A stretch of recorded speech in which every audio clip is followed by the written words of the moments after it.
U.S. allied Kurdish commander warns of growing IS threat. The chief commander for the U.S. allied Kurdish-led force known as the Syrian Democratic Forces says the Islamic State is a growing threat. HASSAKEH, Syria. The Islamic State is a growing threat to northeast Syria, and the group will again flourish unless immediate action is taken, the Kurdish-led region security chief said in the wake of last month's deadly prison attack. Mazloum Abdi, the commander of the U.S.-backed Syrian Democratic Forces, said immediate security measures were taken to contain active IS sleeper cells, but the group is proving to be a resilient insurgency. The threat remains high, he said, despite the death of the group's leader in a U.S. commando operation last.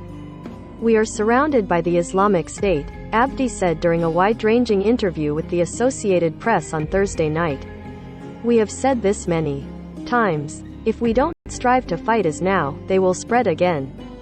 A tenuous calm has prevailed in northeast Syria since the January 20 attack by Izan Guerin, or al-Sanaa prison, a Kurdish-run facility in Syria's northeast, where over 3,000 militants and juveniles were held. The attack on the prison led to 10 days of fighting between U.S.-backed fighters and IS militants that left nearly 500 people dead.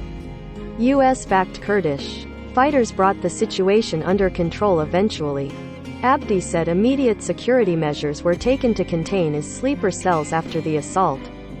Faulty detention centers prone to similar attacks have been emptied, security sweeps are ongoing and curfews limit nighttime movements. But the threat remains. Last week, a raid by U.S. commandos led to the death of IS leader Abu Ibrahim al-Qurayshi in the Idlib region in Syria's northwest. Abdi said the SDF had assisted in the operation by facilitating passage and logistics for the U.S., but did not participate with fighters on the ground. We provided safety and security for personnel who went in, that's all I can say, he said.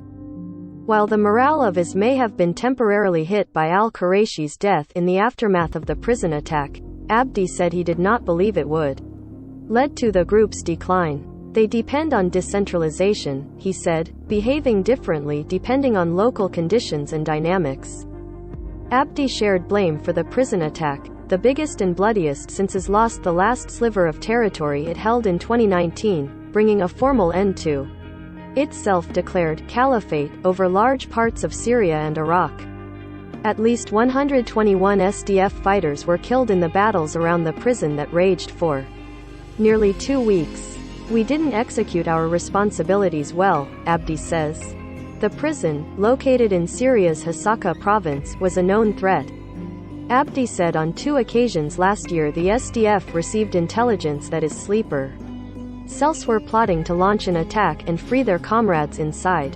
One attack was even thwarted. But not enough operations to root out IS cells were conducted in the areas around the prison, where militants are believed to have been clandestinely plotting the attack for months, he said. There was intelligence before that they wanted to attack, and we took procedures, but then we failed, he said. But he also said the international community shares the burden, and should assume responsibility for the thousands of foreign nationals in prisons and camps overseen by the SDF, who continue to pose security risks. Searches are being conducted across the 27 detention facilities housing IS detainees to identify security weaknesses. 3 prisons have been emptied, their inmates scattered to different facilities.